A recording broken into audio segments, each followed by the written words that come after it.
cat today. Give me a cat. Give it 4 legs, some fur, fangs, and some surprises. Its eyes should shine in the dark, and it should always land on its feet. Oh, sure. Give cat 6 eyes. We only have 2 eyes left. 2 eyes. I like that. Cranium, 23 Pantenes. Jaw, 12 Photogs. No eyebrows. Nice. Notice how the heavy lids give it an arrogant yet warm expression.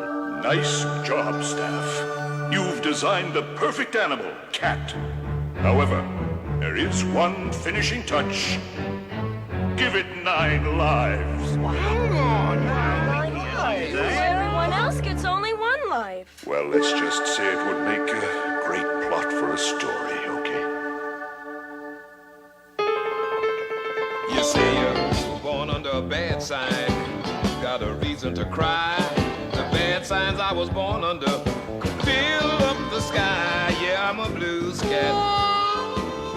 And I'm broke from paying my dues. 'Cause when you got 9 lives, you got 9 ways to lose. Hey, I had me 9 lives with roll snake eyes again and again. And maybe this time I'll roll me a lucky 10, 'cause I'm a blues cat. Got 9 pages of bad news. Yeah, when you got 9 lives, you got 9 ways to lose. 9 ways to lose.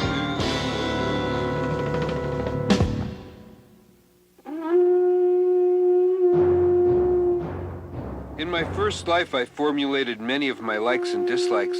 I disliked my rock bed. On the other hand, you wouldn't believe the size of the pterodon drumsticks.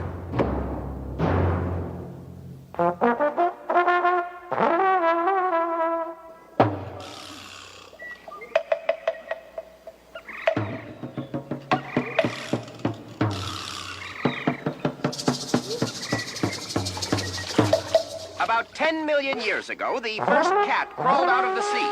His first word was... He had been holding his breath for quite some time. In those days, the first everything was crawling up out of the sea. The first snake. The first chicken.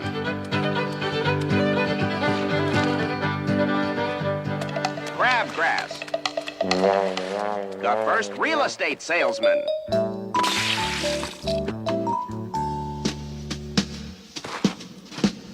And then came the first girl cat. Oh, man. Near. Oh, man.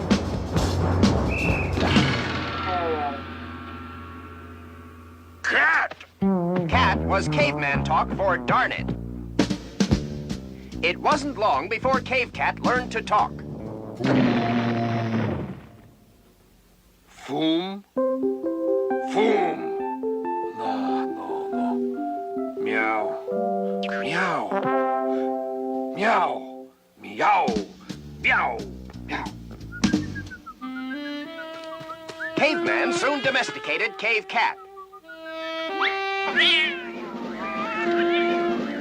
Good cat! Good cat! Soon, Cave Cat learned to live with his human counterparts and spent his time pretty much as cats do now.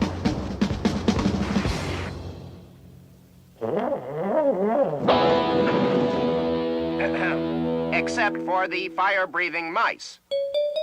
Ah, yes, those were simple times. Times when people had to entertain themselves.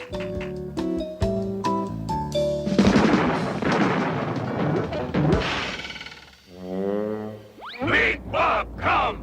Ooh, Big Bob. Big Bob, big! Big Bob, bad! Big Bob, go whoomp, whoomp, whoomp! Here, Big Bob.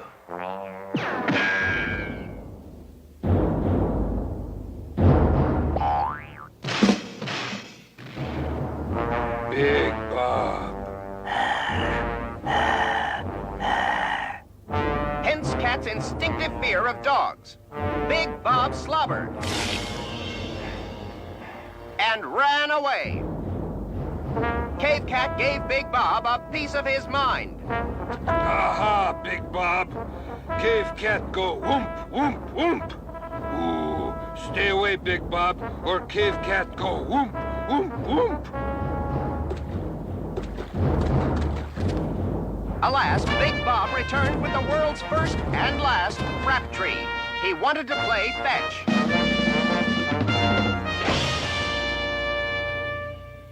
Thus, the world's first and last cave cat bought the farm for failing to field a fetched frap tree.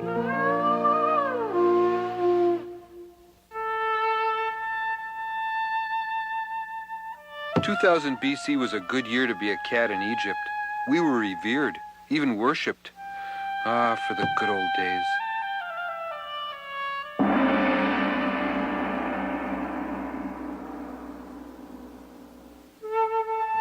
Ancient Egypt wasn't the arid wasteland you might expect. No, it was bustling with activity in 2000 BC. The pyramids were still under construction. In those days, we cats were venerated and worshipped because of the cat goddess Bastet. She was the head of the hierarchy of animal gods. This was one Egyptian belief that certainly got no argument from us cats. Me? I was known as King Cat. I was the favorite cat of King Amenhotep III. I called him Junior. Those were happy days.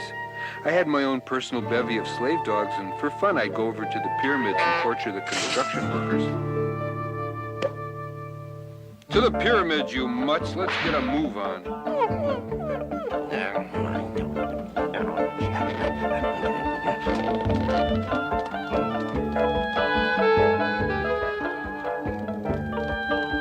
It doesn't get any better than this.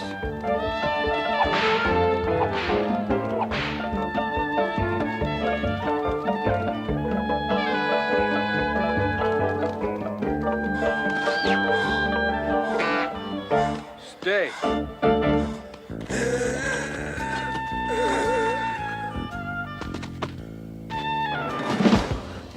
Did I ever tell you I love it when you grovel? Okay, enough adoration. Back to work. Womp, womp, boring. Womp, womp, boring. Womp, womp, boring. You know, guys, what if we built a cube instead of a pyramid? Okay, big babies.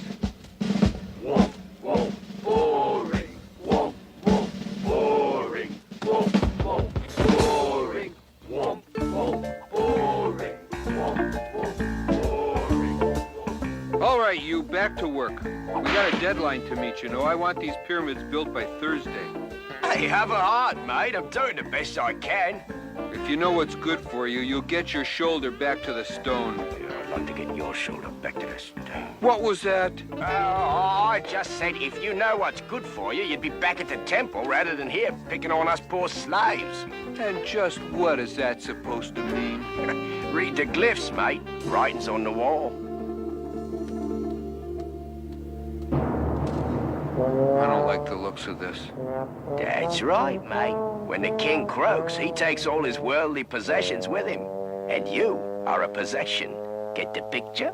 I got the picture all too clearly.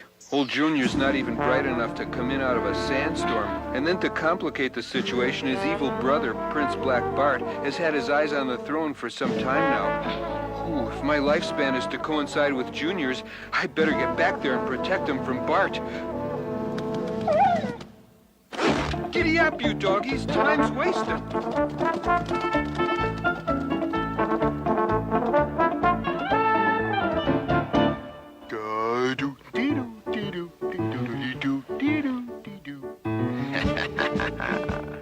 Hey, Junior. Hey, man, you know I have a surprise for you. Oh, goody, goody, goody. I just love surprises. Where is it? Where is it? It's, through that door. Go ahead. Step through the door. I think you're going to be surprised. Okay. Mush! Mush!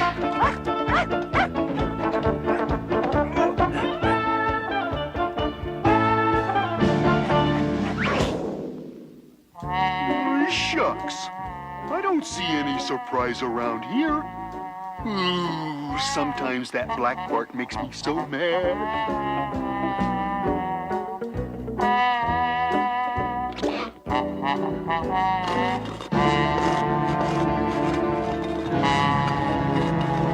Rats!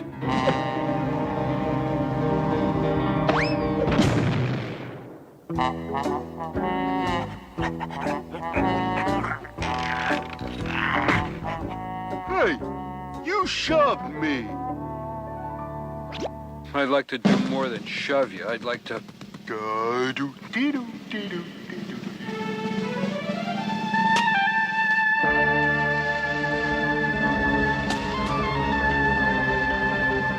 Huh? I wonder what this is. Oh well, whatever it is, it probably hasn't been invented yet. Then again, what do I know?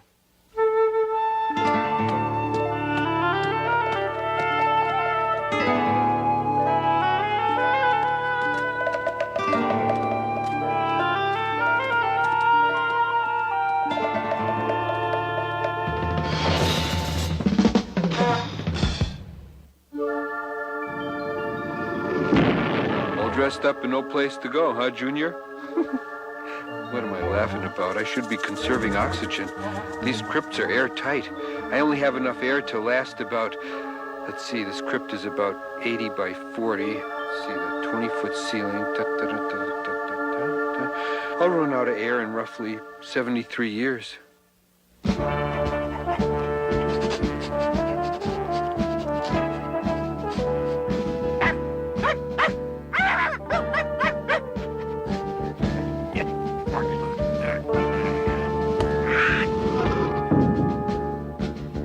Slave dog! Boy, am I glad to see you.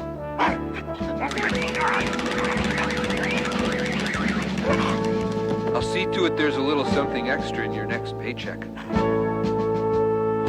owe you one, old buddy. If there's anything I can ever do for you, just let me know. You know, Slave Dog, it's friends like you that keep this tired old world going round. And be a good dog and run over to the pyramids to see how things are going.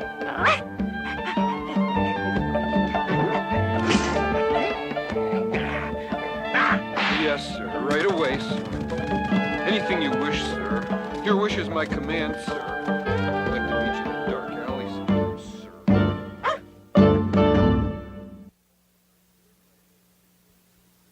My third life was my favorite. My body grew old, but I never grew up. Huge orange skies filled with magic butterflies made the morning a memory.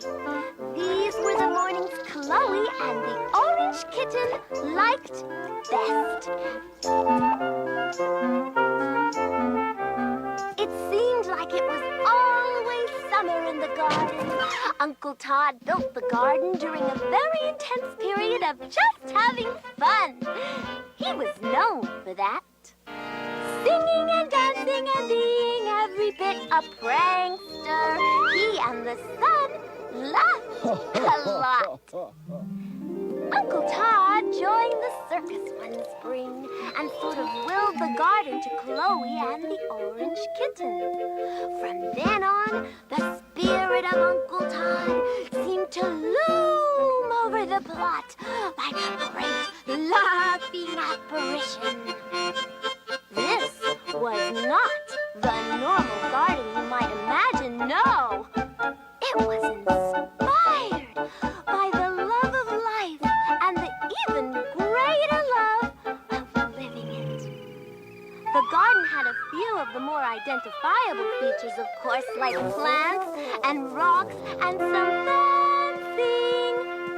But the things they really enjoyed were not of the norm. Designed into the garden were things like tubes, globes, and orbs of the bubble and vinyl persuasion. The hovering harmonica, the skimming discs made cheerful sounds as they glided from point to point. Their lively syncopated rhythms filled the air.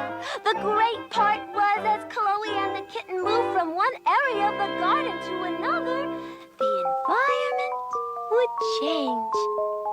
All the areas were for fun-making, but only a special love and understanding would make the garden work. They had a very strong bond, a rare and valuable treasure called friendship.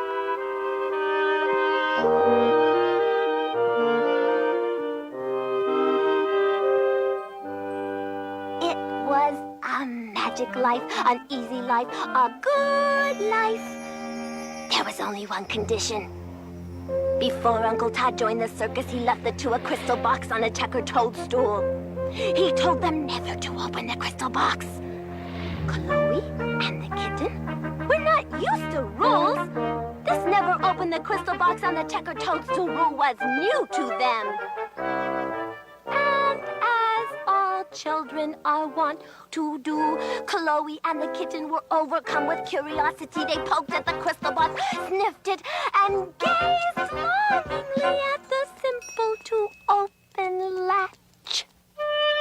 There is something very special about a box that is not to be opened. Finally, they decided to take action. They decided not to open it. Their thoughts right by the crystal box, never to give it another thought. They loved Uncle Todd very much and were grateful for the garden. And they lived happily forever and ever and ever and ever and ever and ever and ever and ever and ever and ever and ever and ever and ever and ever and ever and ever.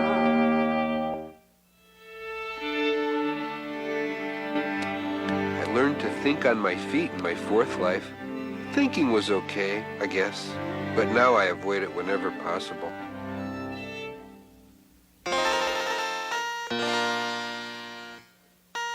The year is 1720. I'm the cat of the court musician to King George I. My owner's a fellow named George Frederick Handel. I sit around and watch Freddie write music for George's dinner parties. Freddie's putting the finishing touches on a fugue for a big bash tonight. Hello, Freddy. What have we here? Oh, go away, Jester. I must have this fugue done for tonight or the king will have my neck.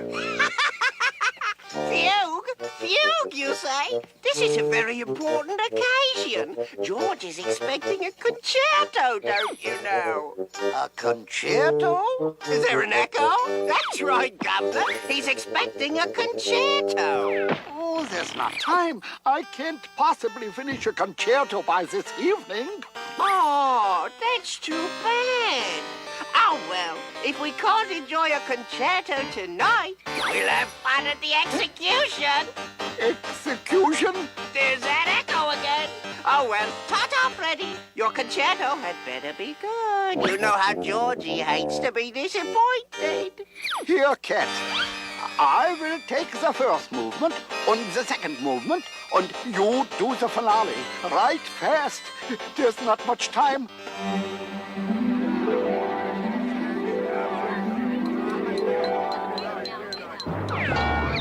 Your Majesty, Your Majestress, for your listening pleasure this evening, it is my pleasure to present Freddie and his chamber quartet, who will play for you an original concerto, or so we hope, on this very auspicious occasion. Freddie, if you please.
After that night, I never wrote any more music. Had I stuck with it, there would have been the recording contracts, the concerts, the agents, the managers, the roadies, the groupies. It sounded like a lot of work to me. Life number 5 was short. Hey, Cat, you're wanted on the set. I'll be right back.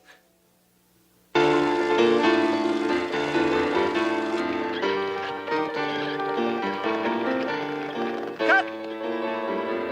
Stunt Cat!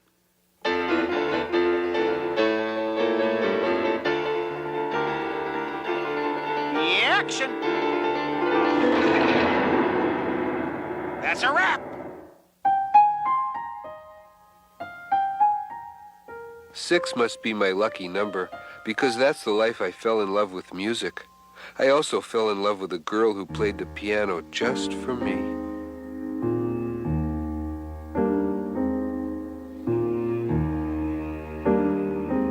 Oh, what a pretty day. Would you like to hear a cat story, Patches? Well, I'm going to tell you anyway. My 8th birthday turned out to be one of the most memorable days of my life. That was the day I got a new kitten, and I took my first piano lesson. Oh, I remember it as if it were yesterday. I was sitting at the kitchen table having breakfast when my mother came into the room. Happy birthday, Sarah. I have something for you. A kitten? Thank you, Mommy. If you take good care of your kitten, Sarah, it will be a good friend for a long time to come. Mother suggested that I name my new kitten Diana after the Roman goddess of the hunt. Sarah, I have another birthday surprise for you. This is Mrs. Underwood. She's going to give you piano lessons. Oh, Mom, I want to play with Diana. Come along, Sarah. Someday you're going to thank me for this. All right, Sarah, let's begin. Diana, are you all right? During the next few months, I worked very hard at my piano lessons. Every time I sat down to play, I would feel this little paw on my foot. Diana was so tiny, she couldn't get up on the piano by herself. I wanted to be a better piano player because Diana always seemed to sense when I hit a wrong note. In just a few years, I was becoming, by Diana's standards, a fairly good pianist. Diana loved my music and never seemed happier than when I was playing. Those were happy days. I remember the sunshine, soft summer breezes, and the fun Diana and I had. It seemed as though Diana had been part of my life forever. I had even promised Diana we would never, ever part. Then came the day I left for college. That was a sad day. I didn't know who I was going to miss more, my parents or Diana. Although I was a young woman by the time I graduated from college, the little girl in me was still eager to be with Diana once again. By that time, my world had changed. There were more people in my life than Diana and my parents. And I don't know that Diana approved. Mother, Father, Lee and I have decided to marry. Oh, that's wonderful, dear. Ouch. Diana, you'd better pack your bags, old girl. You're going to be moving soon. You're coming with me. My parents had given Lee and me the piano as a wedding present. We really didn't have room for it, but it was our most important piece of furniture. When little Billy came along, Diana found a new friend. I don't think Diana minded too much. By now, Diana was 14. Diana could no longer make it on her own to the top of the piano. But fortunately, Neither could little Billy.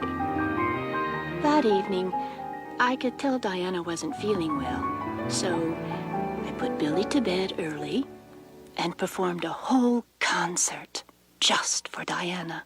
I've never played better.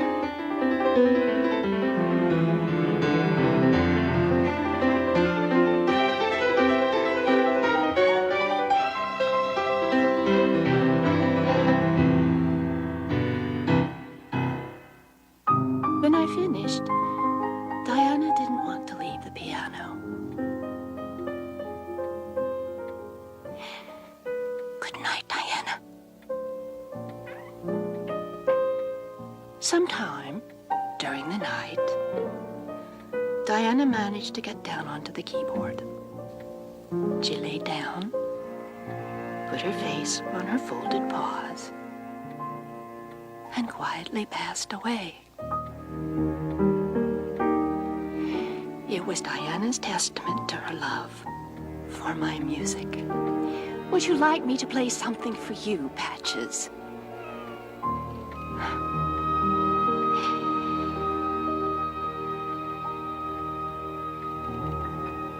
It's just as well.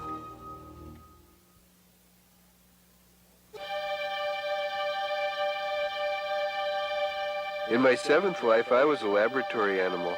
To this day, every time I see a test tube, I throw up.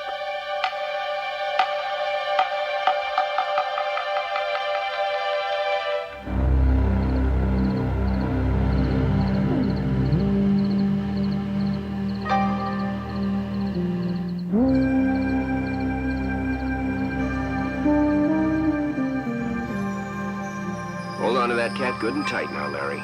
Easy now, fella. Easy there.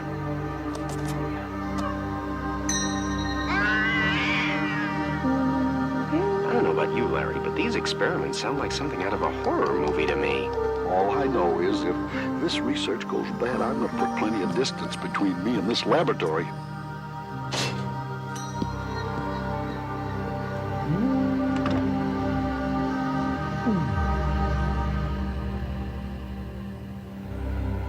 Larry, get 19GB ready for dissection. We'll see if it's experienced any preliminary organ modification.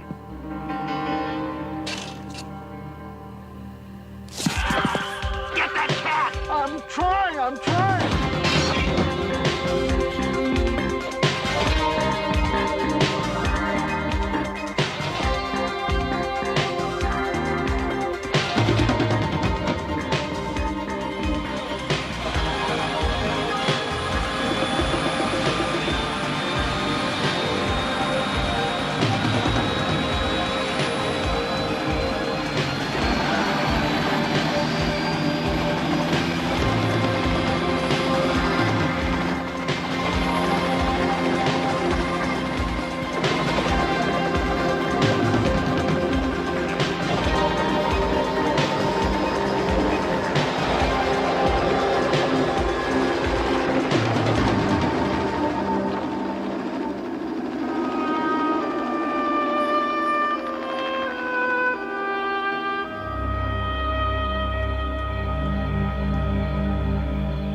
enough, guys. We'll never find him now.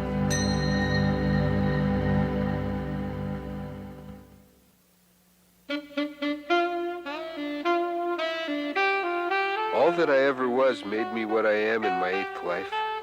Somehow, it's falling short of my expectations.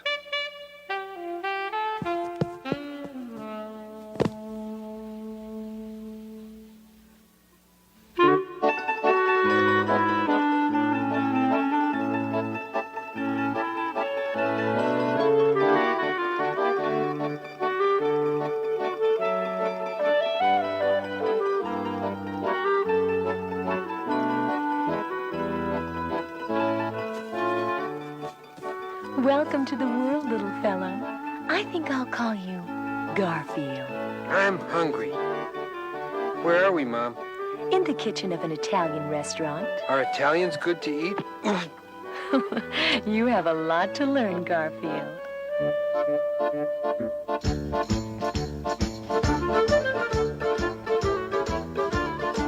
Garfield, the newborn kitten, is getting ready to rub up against his first leg. On my mark, get set, rub up.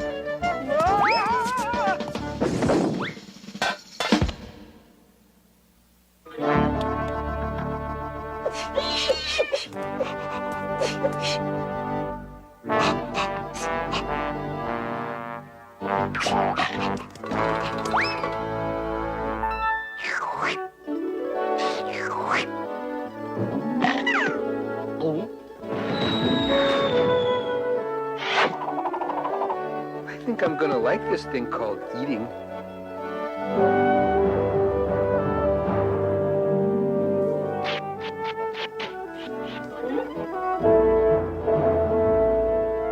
Pasta. Infinite mountains of pasta.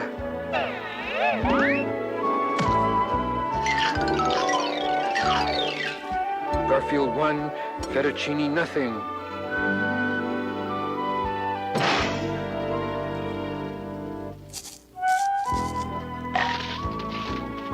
This spaghetti could stand to be cooked a little longer. Come with me, kitty. You eating me out of my business. I'm taking you, kitty, to the pet shop. I can't let him stay here. No, you can't take him. He's too young. Oh, come on, Mom. I'm a big boy. I'm 5 minutes old now. Besides, I'm getting tired of hanging around the house all the time. Take care of yourself, little boy. I love you. I love you too, Mom. And thanks for everything you've done for me. I'll write when I get a chance.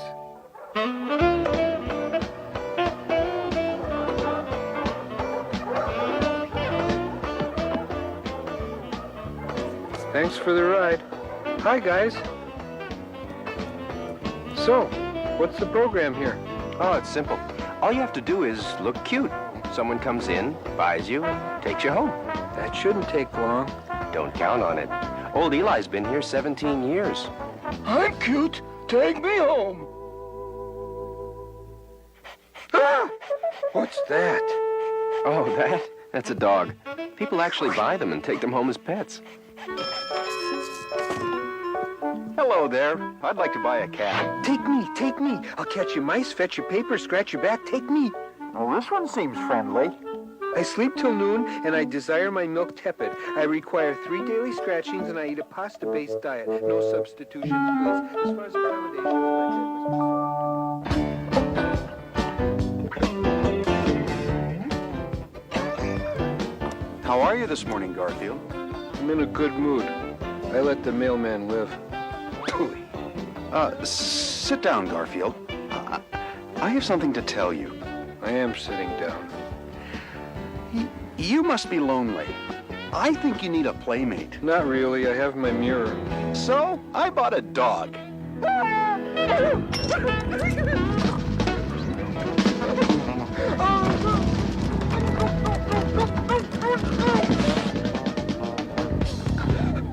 You're taking it rather badly, Garfield. I think I'm okay now.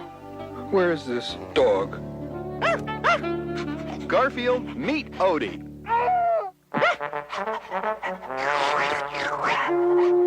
That's not a dog, it's a tongue with eyeballs and feet. It's as though I know Odie from a former life. A bad one. Well, it's taken a lot of hard work, intimidation, and abuse, but it was worth the effort to lay claim to my position as the rightful head of this household. Odie, oh, Odie, be a good boy and fetch my slippers.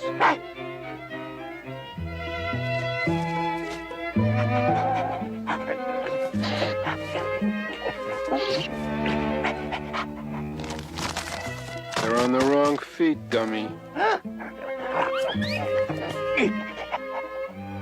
Now run fetch my owner. You called, Master? Ain't life great? I assume you would like to have lunch now. Yes, and I desire a picnic on the lawn. You want what? Read my lips, John. I want to eat outside today. Very well, sir. It's hard to find good help. Come on, Odie. It's the ice cream truck.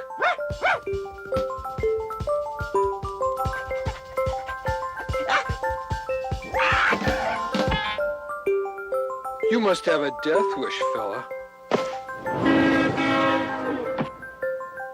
If Odie hadn't stopped me, I would have been a cat pancake, a pavement pelt, a sail cat, a greasy spot on Main Street.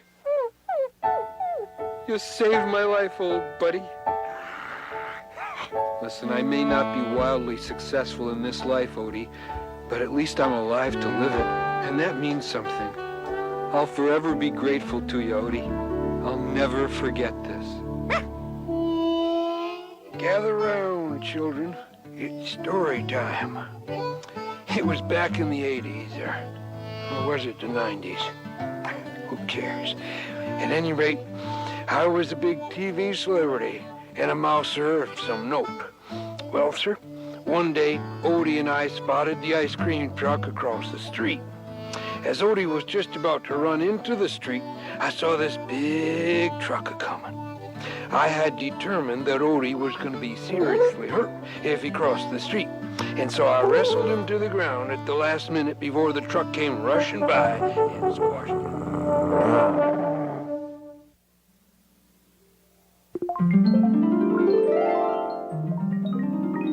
I'd like to think I'll live forever, but hey, I'm only human. Here's a sneak preview of my 9th life.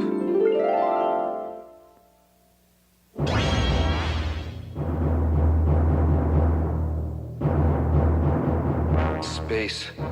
One thing to be said for space. There sure is a lot of it out there. So what do you do with space? You can take part in grand intergalactic battles that encompass whole solar systems. Or you can bravely forge new worlds of exploration by traveling through uncharted territory. Or you can get lost. Me? I'm lost. Finding out where the heck I am is still secondary, though. What I want to know is, why am I here? Welcome to space, Mr. Cat. I suppose you are wondering why you are here? A keen grasp of the obvious. Well, it is really quite simple. You see, all we require is that you survive, Mr. Cat.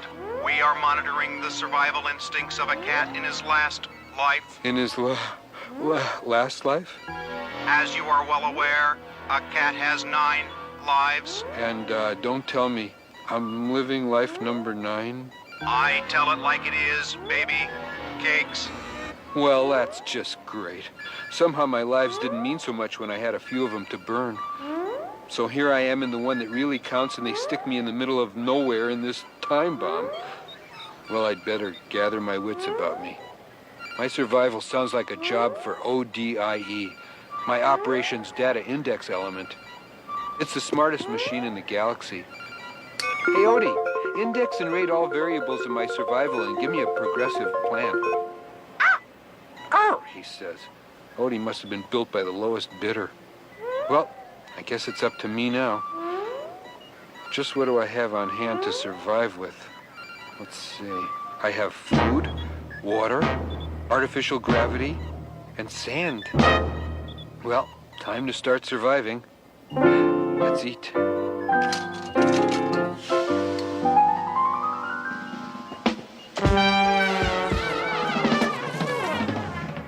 Rats. Oh well, everything tasted like lettuce anyway. Okay, Odie, what is it? Hey! Where's gravity when you need it? What are you trying to say, Odie?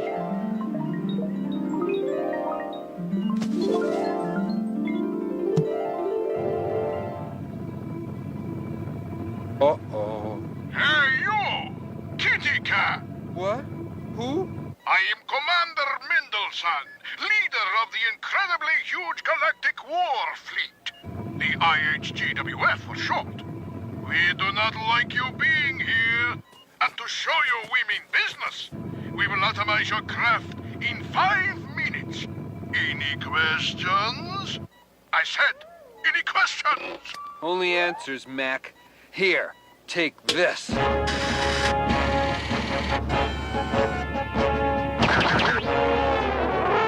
I've been declawed.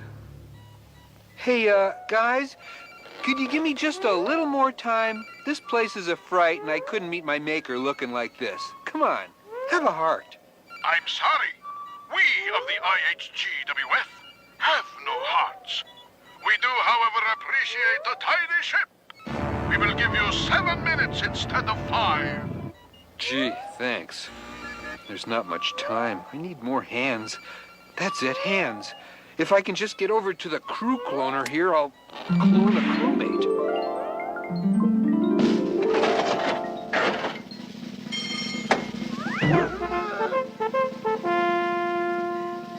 I hate vending machines. 6 minutes. Hey, Odie, we gotta do something about this gravity.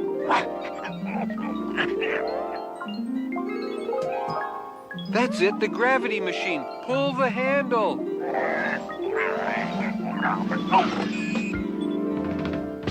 That's better.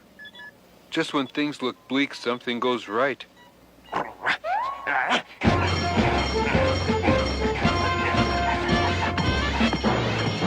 The plot thickens. 5 minutes. Now, to get those guns working.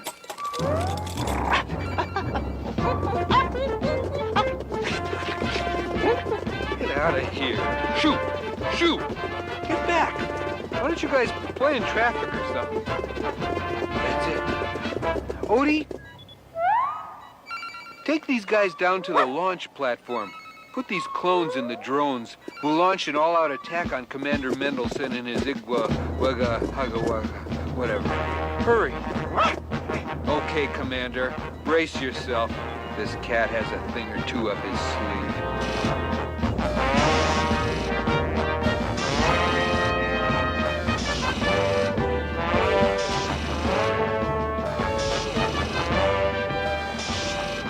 Odie, are the drones in place for launching? Commander Mendelssohn, are you there? You have 3 minutes. What happened to 4 minutes? Well, You what? I had to go to the little boy's room. I have a surprise for you, Commander. Take this.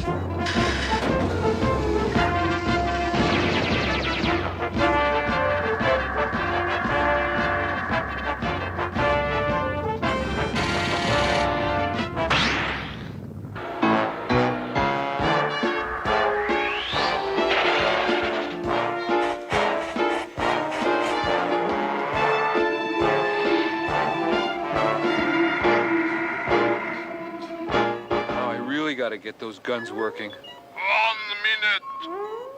Boy, what a day. Lost, no food, a twit for a computer, an imbecile for a crewmate, but no matter. I'm a hero, and heroes don't die. We always win our space battles. This ought to do it. 0.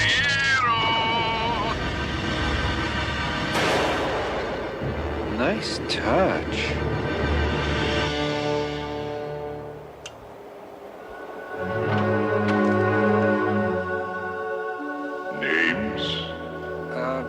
My name is Garfield, and this is my friend Odie. I understand you boys had a rough go of it in your last life. Yes, sir, and that's why I'm here, frankly. I know cats have 9 lives, and I certainly appreciate the opportunity to have them, but I don't think it was fair for anyone to put us in the position we were in. I'm sorry, but that's the way it is. You're right. But, sir, I'm right? Yes, you are. You may have your life back. Oh, by the way, which life was that? You mean, which life of my 9 was that? Yes. You mean you don't keep track? Normally I do, but our computers are on the blink right now. Why, that was my first life, sir. Very well. Then you're entitled to all 9 lives. And your friend there, is he a cat too? Well...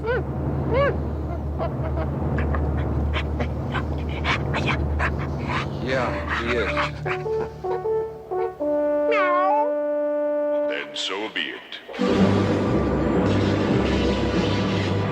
You both have all 9 lives. We have to stick together, you know.